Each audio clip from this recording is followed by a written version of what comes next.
오늘 말씀의 제목은 거짓된 자들의 최후라는 제목으로 하나님의 말씀을 나누겠습니다. 거짓된 자들의 최후입니다. 베드로는 그의 죽음을 예감하고 이제 이 유언과도 같은 베드로 후서를 통해서 정말 성도들이 무엇을 경계해야 하는지 계속해서 말하고 있는데요. 가장 경계해야 할 것, 그것이 교회 내에 들어온 거짓 교사라고 했습니다. 그 옛날 구약 시대에 거짓 선지자들이 있었죠. 하나님의 말씀을 전해야 함에도 불구하고 하나님의 말씀을 저버리고 백성들을 미혹해서 하나님을 떠나게 하는 그런 거짓 선지자들이 있었다면, 이 본문이 있던 이 시대에는 거짓 교사들이 있었습니다. 가만히 이단을 교회로 끌고 들어와서 성도들을 혼란케 하고 그래서 주님께로부터 떠나게 하는 그러한 일들을 벌이는 이 거짓 교사들, 그때만 있었던 것이 아니죠. 그러면 본문이 있었던 이 시대처럼 지금 우리가 사는 우리 시대에 우리를 미혹하는 이단은 어떤 사람들이며 그들의 최후는 어떻게 될까요? 첫째로, 이단은 사람들을 타락하도록 만드는 그러한 미혹한 자들입니다. 이단은 사람들을 타락하도록 미혹하는 자들입니다. 지금 우리가 사는 이 시대에도 이단이 많은 공격을 하고 있는데요.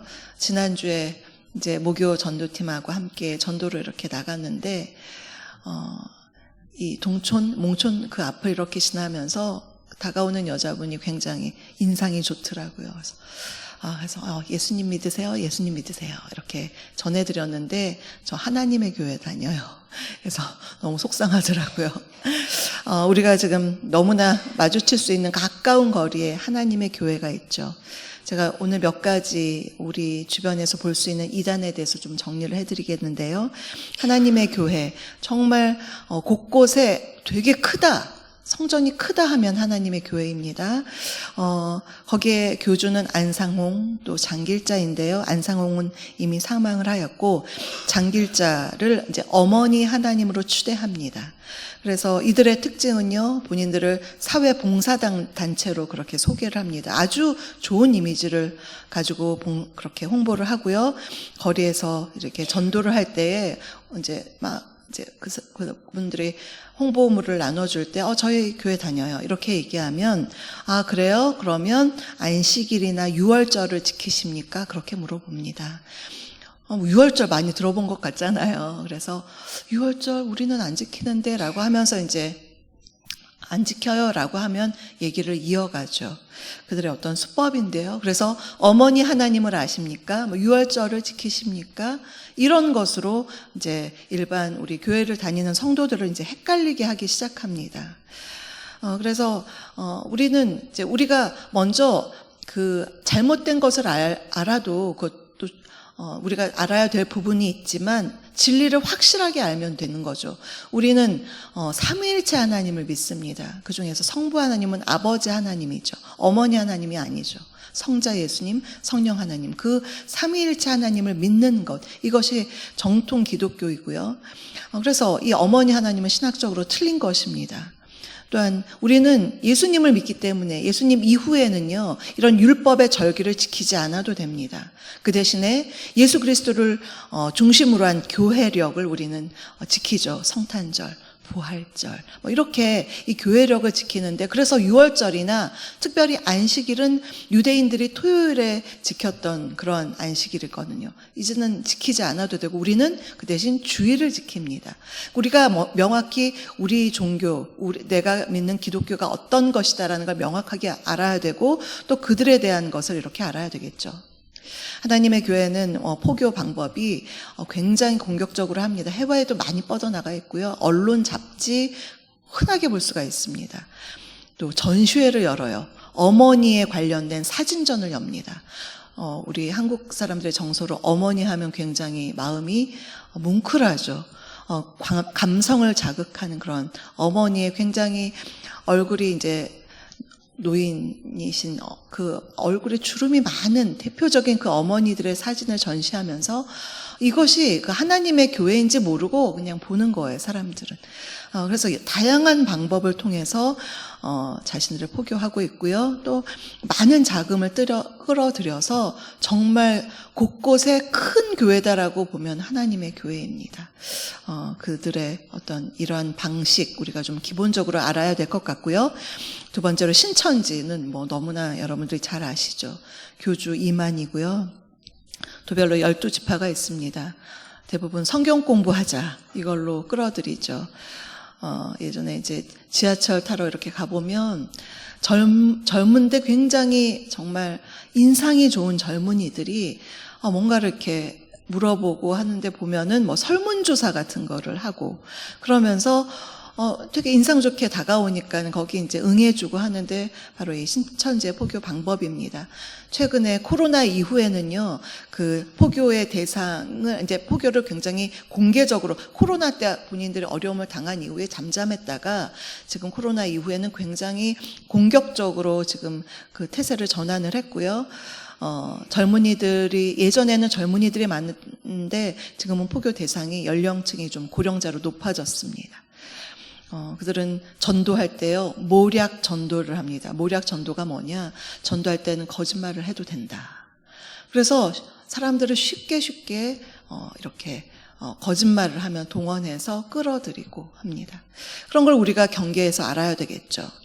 세 번째, 여호와의 증인도 있습니다. 여러분들이 지나다니면서 이렇게 가판대, 전시대 이렇게 세워놓고서 외국 사람 얼굴 사진 있는 그런 거 이렇게 놓고서 이게 뭔가 보면은 그게 바로 여호와의 증인인데요. 거기서는 삼위일체 하나님을 부정하죠. 이름 그대로 여호와 하나님만을 인정합니다.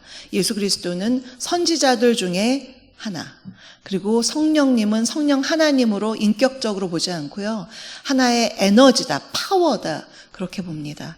그래서 이 삼위일체를 부정하는, 그렇고 또 국가에 대한 이런 충성을 거부해서 군대 가지 않게 하고 수혈 못하게 하고, 이게 다 여호와의 증인입니다. 우리가 주변에서 이렇게 볼 수 있는 거. 며칠 전에는 제가 이제 그 구원파도 잠깐 말씀을 드렸는데요. 이런 것들이 있는가 하면, 이런 이단들도 있지만 혹시 마음 챙김 이런 거 들어보셨나요?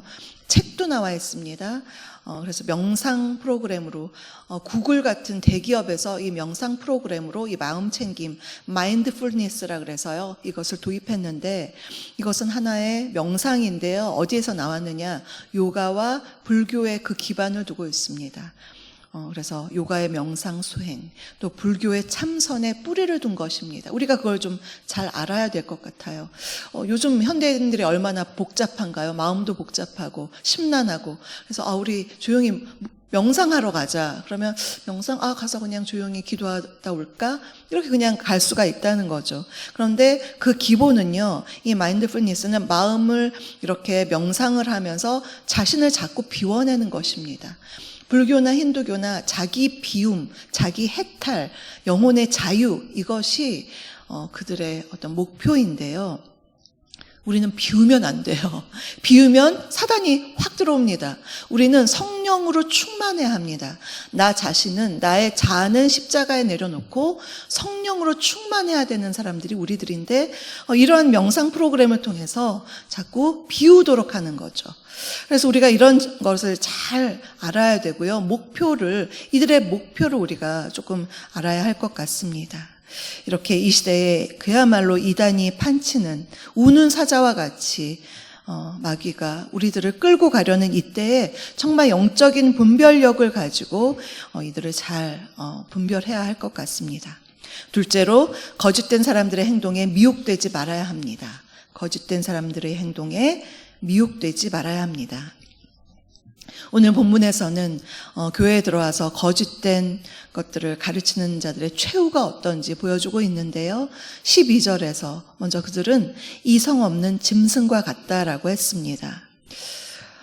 베드로가 그동안에 베드로 전서에서 여러 번 뜨겁게 사랑하라, 형제를 사랑하라 이렇게 말했던 베드로가 지금 여기서는 저 이단 거짓된 교사들은 이성 없는 짐승과 같다. 굉장히 단호한 거죠. 그들은 사랑의 대상이 아니라는 거예요. 그러니까 과감하게 분별하라라는 의미로 지금 얘기하고 있습니다. 이성이 없다라는 건 이성적인 정확한 판단을 내리지 않는 자들이다. 짐승과 같이 자기 본능과 욕구대로 따라가는 자들이다. 그러니 지금 경계하라. 지금 그 말을 하고 있는 거고요. 13절부터 16절까지 쭉 그들이 얼마나 탐욕적이며 음란한 사람들인지를 보여줍니다. 13절에서 다른 사람들 낮에 일하고 바쁘게 있을 때 그들은 즐기고 노는 사람들이며 또 성도들과 연회, 여기서 연회라는 건 이제 성도들의 친교의 그런 어떤 애찬을 말합니다. 함께 먹고 마시면서 사랑을 나누는 그러한 연회에서 그 연회의 목적이 성도들은 교제가 목적인데 그들은 자기의 이득을 취하는 것이 목적입니다. 성도들을 잘 꼬드겨서 자기 돈벌이 하는 것, 탐욕을 채우는 것이 그들의 목적입니다. 그리고 사람들을 음란한 눈으로 쳐다보아서 어떻게 하면 자기들의 성적인 욕구를 채울까? 그것이 그들의 목적이라는 거예요. 이들의 타깃은요, 14절을 보시면 굳세지 못한 영혼들이라고 되어 있습니다. 참 무섭지 않습니까?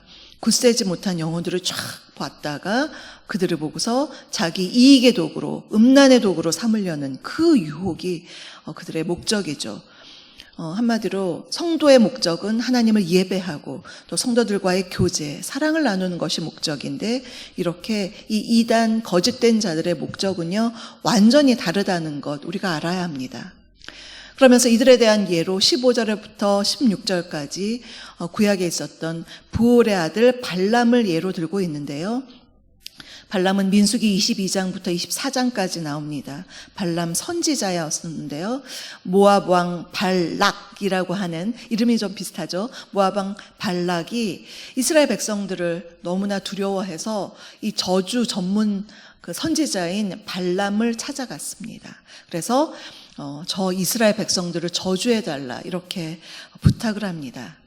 그러나 하나님께서는요 발람 선지자에게 이스라엘을 저주하지 말라.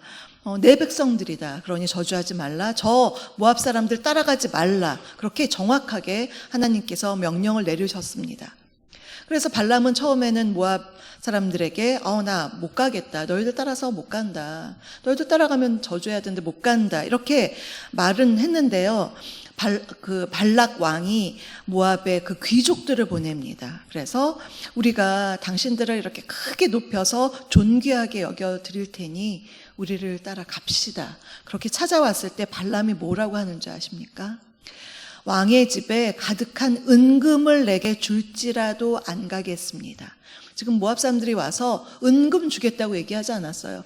당신 높여드리겠습니다 했는데 갑자기 그의 입에서 나온 것이 뭐냐면 은금을 내게 줄지라도 안 가겠다. 끝에 안 가겠다라고는 얘기했지만 은금에 대한 이야기를 교묘하게 넣습니다. 본인이 바라는 걸 넣었어요. 그러니까 이 모압 사람들이 알아챈 거죠. 이 사람이 돈을 구하는구나, 원하는구나. 그것을 알아차리고 그러면서 내가 이제 은금을 줄지라도 안 가겠다 해놓고서 내가 다시 하나님께 여쭤보겠다고 했습니다. 이미 하나님은 하나님의 뜻을 말씀하셨는데 다시 또 묻겠다는 건 자기의 마음에 여지가 있는 거예요. 이 재물의 탐심을 가득 갖고 있는 이 중심을 보신 하나님은 발람에게 그럼 너 한번 가봐라 라고 얘기하셨지만 진정한 허락은 아니었어요. 근데 정말 발람이 그 재물의 탐심을 갖고서 떠납니다. 그래서 이 사람은 바로 그래서 이제 신약 성경에도 불의의 삭슬을 위하여서 그것을 사랑한 발람. 그래서 재물의 탐심의 대명사가 바로 되었습니다. 발람이 길을 떠나서 어떻게 되었느냐. 길을 떠나는데 선지자의 눈에는 보이지 않던 여호와의 사자가 나귀의 눈에는 보이죠. 그래서 나귀가 그 여호와의 사자를 피하려다가 이 발람을 밭으로 떨어뜨립니다. 그랬더니 발람이 일어나서 왜 주인을 못 알아보느냐 하고 막 3번이나 호되게 때리니까 나귀가 말을 하죠. 왜 나를 때리냐고 말을 합니다. 이렇게 짐승만 또 못하게, 나귀만 또 못한, 나귀는 여호와의 사자를 아는데 선지자라고 하면서 돈의 눈이 가려져서 여호와의 사자도 못 보고 하나님의 뜻도 알지 못했던 이 발람. 발람과 같이 지금 이 거짓 선지자들이 그러한 자들과 같다라고 지금 이것을 이제 말을 하고 있는 것입니다. 우리는 이러한 자들의 유혹, 돈에 눈이 가려지고 이단의 유혹에 빠져있는 이들을 정말 잘 경계하고 미혹되지 않아야 한다는 것, 우리가 다시 한번 마음에 새겨야 할 것 같고요. 셋째로, 거짓된 자들의 최후에는 멸망하게 됩니다. 거짓된 사람들은 최후에 멸망하게 됩니다. 거짓 선지자와 거짓 교사, 거짓된 이단으로 유혹하는 이 사람들 어떻게 될지 17절부터 그들의 결과가 나와 있는데요. 17절에서 물 없는 샘이요 광풍에 밀려가는 안개이다.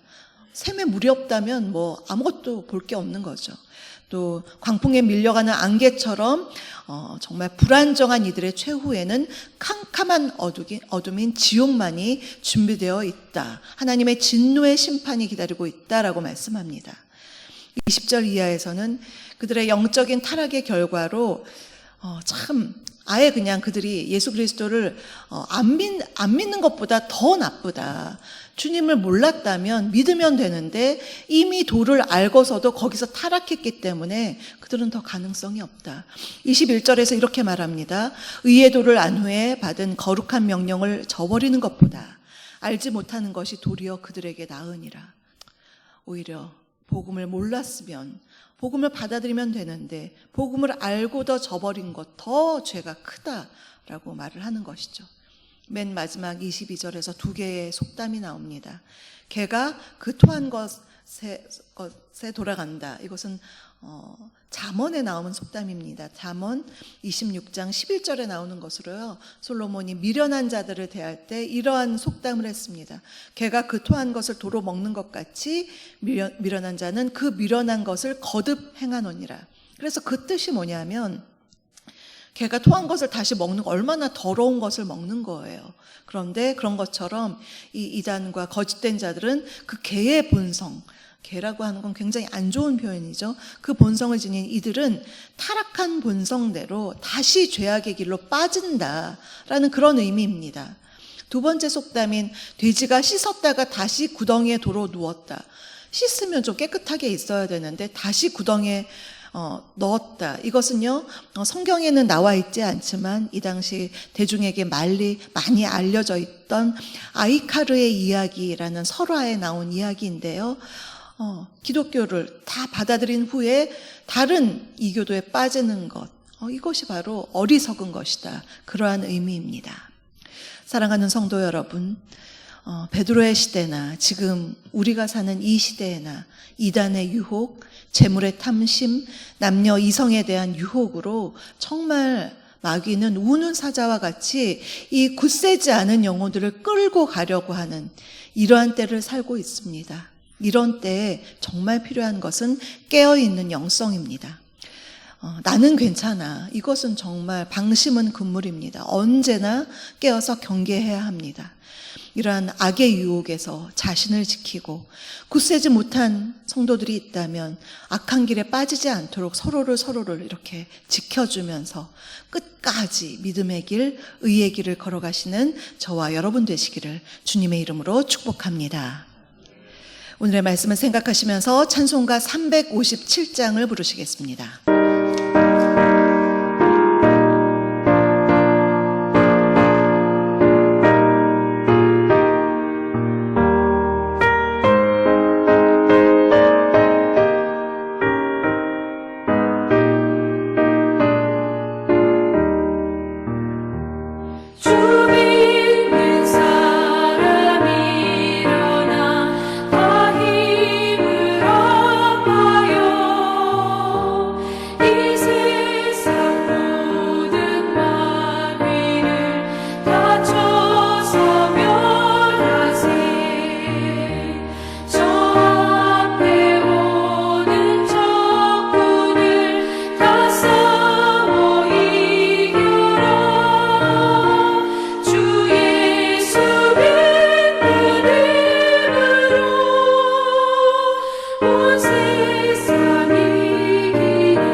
지금은 우리 주 예수 그리스도의 은혜와 아버지 하나님의 다함없는 사랑하심과 성령님의 내주 교통 충만케 하심이 거짓된 이단들과 또한 거짓된 자들의 유혹, 그것을 경계하며 오직 진리 되시는 주님만을 믿고 영적으로 깨어서 성결한 삶을 살기로 다시 한번 다짐하는 사랑하는 우리 성도님들 머리머리 위에와 그 가정과 일터 위에 우리 주사랑 교회 위에 지금부터 영원토록 함께하옵시기를 간절히 축원하옵나이다. 아멘.